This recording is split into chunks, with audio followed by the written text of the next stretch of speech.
Well, good afternoon.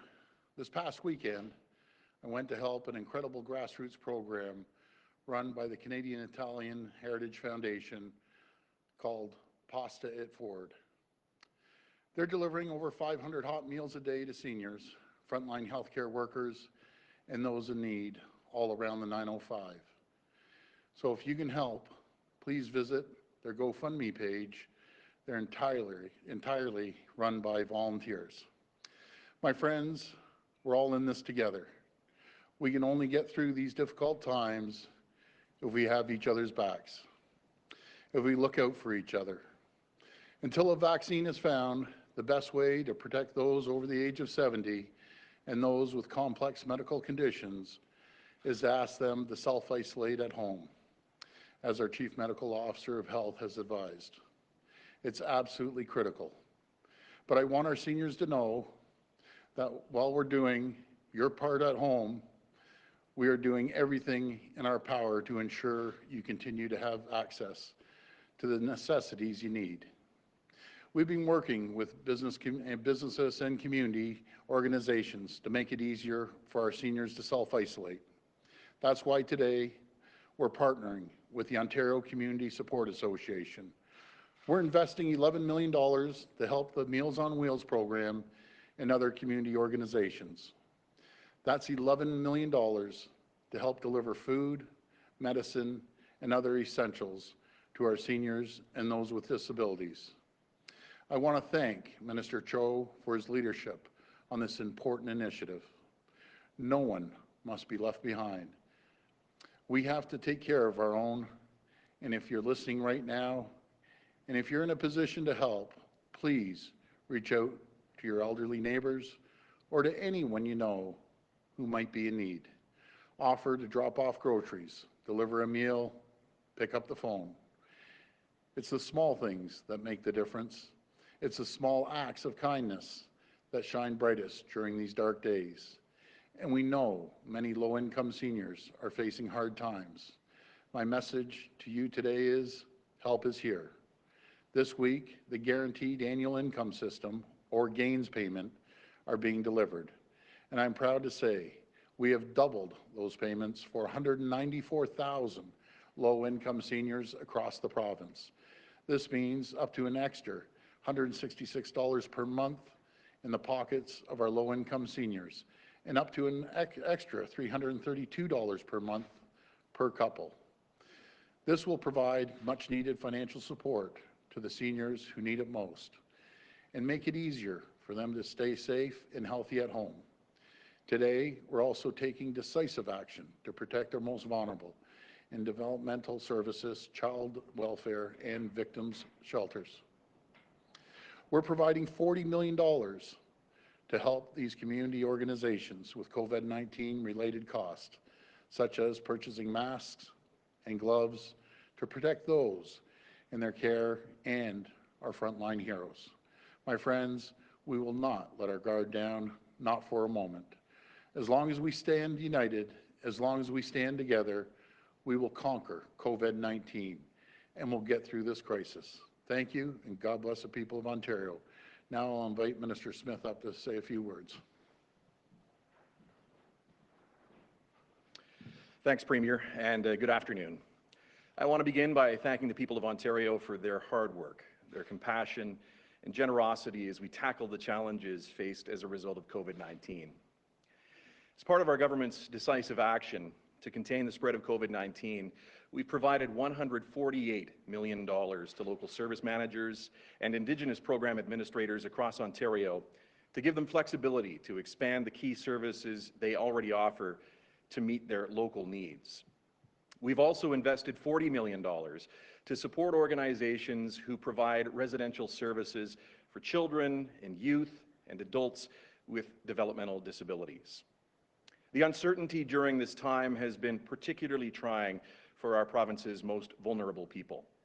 A little over a week ago, we saw an outbreak at Participation House, a developmental services home in Markham.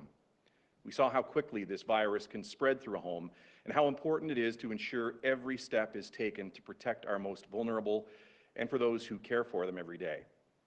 I want to express my condolences to families who've lost loved ones to this terrible virus. We've all seen the stories, and they are truly heartbreaking. Many of these residents are beginning to recover after a very difficult week, and we're hoping those who are in hospital will make a speedy recovery and be back in their home as quickly as possible. I want to take this opportunity to give a special shout out to Dr. Jane Philpott, who I've talked to a number of times over the last couple of weeks. She stepped in when and where she was needed most. Thank you, Dr. Philpott.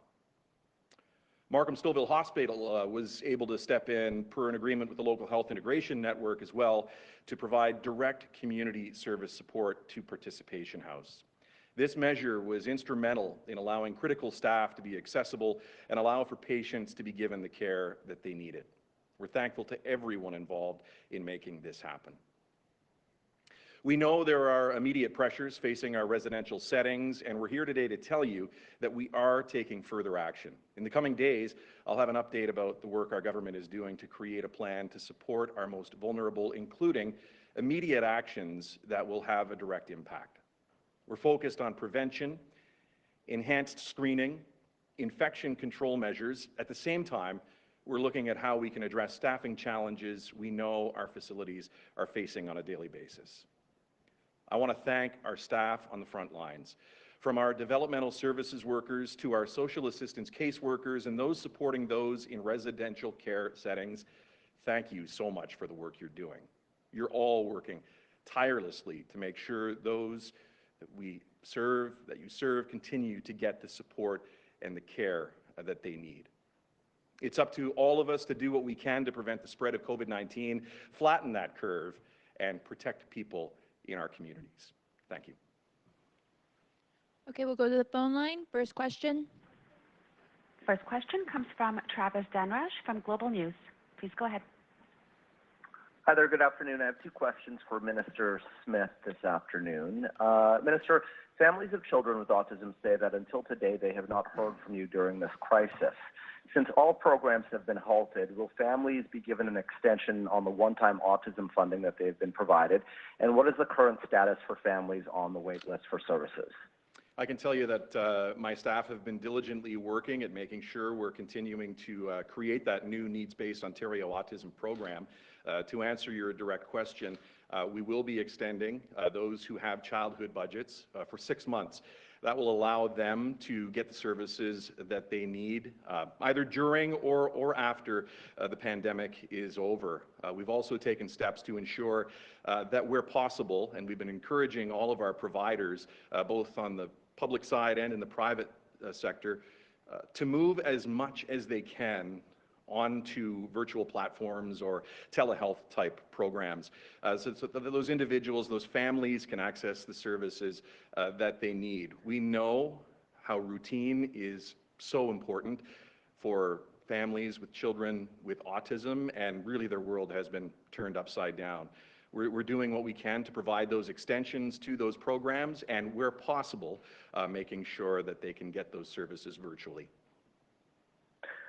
And my next question is related to Participation House. We know directly from the Mayor of Markham and from families in group homes like Participation House that on only some shifts do they have adequate staffing and not enough PPEs, despite the Premier saying last week that if a home needs PPE, they will get them.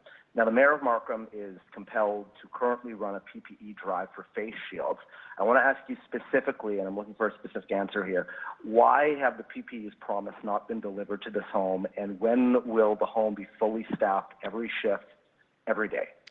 Well, I want to thank Mayor Scarpitti for his advocacy, and certainly he's been a great partner, and I've been in contact with him a few times over the last week and a half too, since this outbreak started. I want to thank the staff who have shown up to work there. I mean, this was an unprecedented time. Keep in mind, this outbreak occurred as we were in the middle of the Easter weekend. It was extremely difficult to make sure that we had the staffing where it should be. Working with Markham-Stouffville Hospital, as I mentioned, and the local LHIN and other public health agencies, we have been able, and the Ministry of Health, of course, to ensure that we have staffing there. I've been in daily contact with the Executive Director and the administrative team at Participation House since the outbreak occurred. They're very, very comfortable now in the staffing that they have. When it comes to PPE, really what I was told in the very early stages was they had a lot of masks. They had what they needed, but like a lot of different organizations out there, they need gowns, and the gowns have been hard to come by. I know that all of these organizations, if they need help, all they have to do is put their hand up to their regional manager at MCCSS, and working with our folks at the Ministry of Health as well, we'll get the PPE to those developmental services homes when they need it. Next question. Next question comes from Cynthia Melican from City TV. Please go ahead. Hi, Minister. I'm going to pick up where Travis left off. When it comes to the autism community, I'm hearing from parent after parent that they feel abandoned by you and that you've been largely invisible. We know, as you mentioned, that they need a routine. Many parents have had to, I'm hearing, call police for help with their children or take them to ER. What can you do further for these families who are in absolute crisis? There's a lot of families in crisis out there, Cynthia, and thank you for the question. You know, obviously COVID-19 is a very, very difficult time for all families, but particularly for families that have special needs children, not just those with autism. As I've mentioned, we have changed a number of programs to allow for services to be delivered online in a virtual type setting. I think that's very important. Obviously, not ideal given the current situation, but very little is ideal during this current situation. I feel for those families that have had their world turn upside down, but there are many families that are having difficult times. You know, we've given Minister Lecce, through Minister Lecce, we have delivered extra funding for families with special needs children as well, up to $250 a month to help them with some of the costs associated. And you know, it's just a difficult time for everyone. We're trying to do as much as we can to ensure that that service delivery will continue in some form or another, either through telehealth or through a virtual platform. Okay, thank you. And my next question is for Premier Ford. Hello, Premier. Yesterday, you made a statement that got a lot of attention and praise from many, in that you took full responsibility for everything that happens during the pandemic, including what is happening in long-term care homes. Yes. What exactly are you taking responsibility for in long-term care right now, and what's gone wrong? And what specifically will you change going forward, even when this pandemic is over?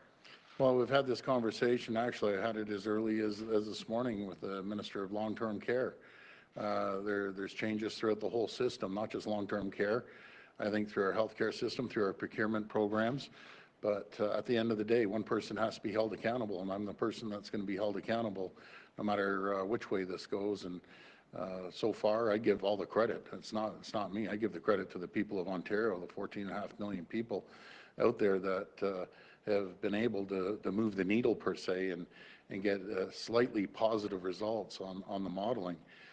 But there's always improvement. I've said this from the day I got in government. It's about continuous improvement and constantly looking to make the system better to serve the people of Ontario. So there's a tremendous amount of areas we have to look at and improve on all aspects. It's not just one area. If there's ever a time to see where the cracks in the system, this is the time that the cracks are showing up. And it's our job as government to make sure we fix it, but making sure we work collaboratively with municipalities and other stakeholders within the certain ministries. Next question. Next question comes from Colin DeMello from CTV News. Please go ahead. Hi there. Good afternoon, Premier. Hi, so just looking ahead to businesses reopening when this entire thing is over, the Ontario Chamber of Commerce is saying that the government is going to need to spend and implement more measures to help small businesses survive post-pandemic. Mm-hmm. So your government is right now spending $6 billion in tax deferrals for 5 months, but those businesses are eventually going to have to pay back that money. Mm-hmm. The Chamber is warning that some business owners could simply close rather than having to keep drowning in debt when they have to pay all that back. Is the government willing to forego that tax revenue entirely if a business simply cannot pay it once they are allowed to reopen? Well, that's something I'll sit down and talk to the finance ministry about, but we're doing everything we can with the $6 billion of deferrals Plus, we're working on a program right now with the federal government for rent leases, let's say, and there's over 1.2 million leases in Ontario. We're going to be working with companies to alleviate some of the pressure that they're feeling on leases. And then when we start up, we're going to support these companies. We're going to light a fire under the economy and get things moving again. I understand running a small business, Colin, it's tough, and there's so many companies out there hurting right now, but we're going to be there to support them and get them back on their feet. Thank you. And just to follow up, so can you give us a sense of how the province is going to be there for them? What other measures are you going to be able to implement, or are you looking at any other measures beyond what has already been announced to help those businesses once the pandemic is over? And just, do you also think that the 400,000 jobs that we've lost so far, the province has lost so far, do you think all of those jobs will be able to be restored, or is the province going to inevitably lose a chunk of those jobs permanently due to the pandemic? Well, I hope we aren't going to lose it. I just want to remind everyone, when we took office, we had lost 300,000 manufacturing jobs, and before this pandemic started, we were up 307,000 new jobs, and I was asking the Prime Minister, we needed 250,000 more people in the province to fill the jobs. I'm very, very confident with the support of industries and sectors throughout this province, and working on our framework that's going to be released over the next few days, we're going to have the economy moving forward and going on all cylinders. It's not going to happen overnight. The whole world is seeing this. But if there's one area, one jurisdiction in the world I have confidence in, is in the people of Ontario. They're the most resilient people I've ever met. The ingenuity is amazing, and the work ethic is amazing. They're itching to get back to work, and once we get things going in full flight, we're going to have this province booming once again. Next question. Next question comes from Kayla Williams from CP24. Please go ahead. Hi, good afternoon, Premier. My question is about OPSEU. They put out a statement yesterday in regards to the conditions at the Ontario Correctional Institute, saying that since the beginning of the COVID-19 pandemic started, it has pretty much been business as usual, and that some staff concerns were ignored. Why did the government allow the situation to get this bad to the point where they had to force to close the prison down? Well, up in Brampton, a few people were infected, and we've transferred those over to the Etobicoke Correctional Services site by the South Lakeshore. I personally had someone drop off PPE equipment weeks ago. We've been in constant contact with the ministry there. Minister Jones has done an incredible job, as far as I'm concerned, making sure that we take care of the frontline folks that are prison guards. I should say prison officers. I apologize. And we're going to do everything we can to protect them. Absolutely everything. And last time I checked, and I'm just speaking for one location at Etobicoke, they were fully stocked on PPE. Okay, thank you. And my second question is in regards to the economy, with millions being handed out in relief by the Prime Minister each day. Are you at this point considering easing some restrictions in order to get the Ontario economy started? Similar to what's happening in British Columbia, they have golf courses open where you can still continue physical distancing, and it appears that there are petitions being started now here in Ontario to start to ease the restrictions. Is that something that is on your radar? First of all, before I answer that, I got to apologize as correctional service officers. I apologize to those folks. So I've talked to Premier Horgan. Keep in mind, they're about 3 weeks ahead of us. And when I spoke to him, it was about 4 or 5 days ago. They only had 9 cases in all of BC that day. So, you know, he's much further ahead of us on this COVID, based on they ended up getting the spike a lot earlier than we did. So once we get to that point, there's no one out there that wants to move forward on the economy more than I do. But we'd rather be safe than sorry. People are going to have to hang in there. I'm getting lobbied hard by so many different groups and organizations, but it's easy to say open, open, open until we get a second wave of this, and it bites us in the backside. I just beg people to be patient, and I understand we're dealing with 2 different worlds. right now. And the two different worlds are we're dealing with the impact that we see at long-term care, and then we see things getting a little better in the public domain. And I understand we're dealing with two different worlds. We're dealing with big urban centers like Toronto and Ottawa and other areas versus rural areas that are saying, why not us? I understand that, but I just ask people, just please be patient for a little bit longer. We're going to roll out the framework. We want to make sure people have hope, they have certainty. But once we get rolling, we're going to move forward quickly, and we all pray this doesn't come back and bite us in September. But we're going to move cautiously moving forward. But we'll get it going, and once we get it going, we're going to be firing on all cylinders. I'm very confident on our economy. Next question. Next question comes from Siobhan Morris from News Talk 1010. Please go ahead. Hi, Premier. You talked yesterday about this framework to get things going again, and can you give us a sense of what businesses or services you're looking at to reopen in the first wave, whenever that may be?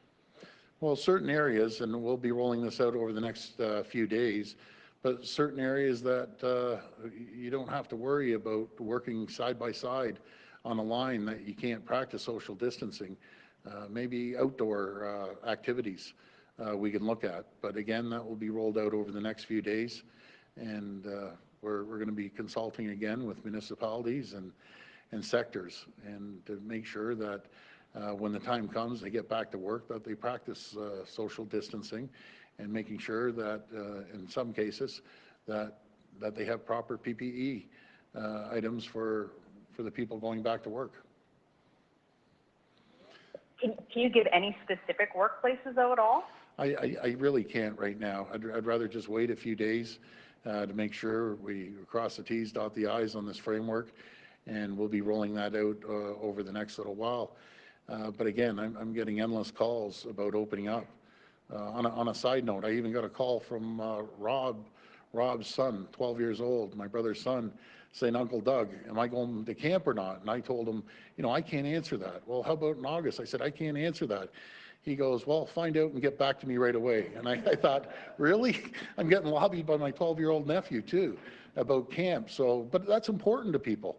You know, there's so many young kids out there, thousands of kids, that their biggest highlight of the summer was going to camp, and it weighs on their minds. And you know, we're going to do everything we can. But number one is making sure we protect the health of the people of Ontario.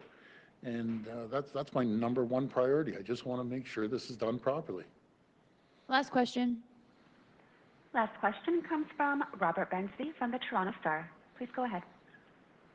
Thank you, Premier. I wanted to ask you in the same vein as what Siobhan was asking you.